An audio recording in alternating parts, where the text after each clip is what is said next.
రాష్ట్రంలో ఉండే 5 కోట్ల ప్రజలందరికీ కూడా నా నమస్కారాలు. నేను ఈరోజు ఇదేం కర్మ మన రాష్ట్రానికి నిన్న నేను పశ్చిమ గోదావరి జిల్లాలో లాంచ్ చేసి ఈరోజు ఉదయం నుంచి మళ్లీ ఈ దారిలో వచ్చి పోలవరానికి వచ్చాను. నేను పోలవరం ప్రాజెక్టు చూడాలని చెప్పాను. పోలీసులు అంటున్నారు మీరు పోవడానికి వీలు లేదు, మీకు నక్సలైట్స్ థ్రెట్ ఉంది కాబట్టి ఇక్కడ మేము అలో చేయము అని వాళ్ళు చెప్పే పరిస్థితికి వచ్చారు.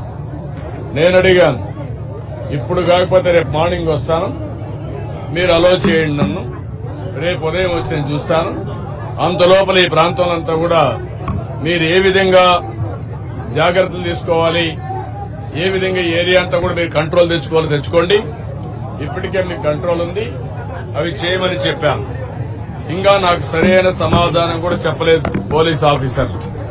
నేనేమడిగానంటే నాకు రాసి ఇవ్వండి, మీరు ఏ కారణాల వల్ల నన్ను ఇక్కడ పోవద్దని మీరు చెప్పారు, ఏంటి కారణం, దానికి సరైన కారణం రాసి రిటర్న్ గా ఇవ్వండి, అప్పుడు నేను లేస్తానని చెప్పాను.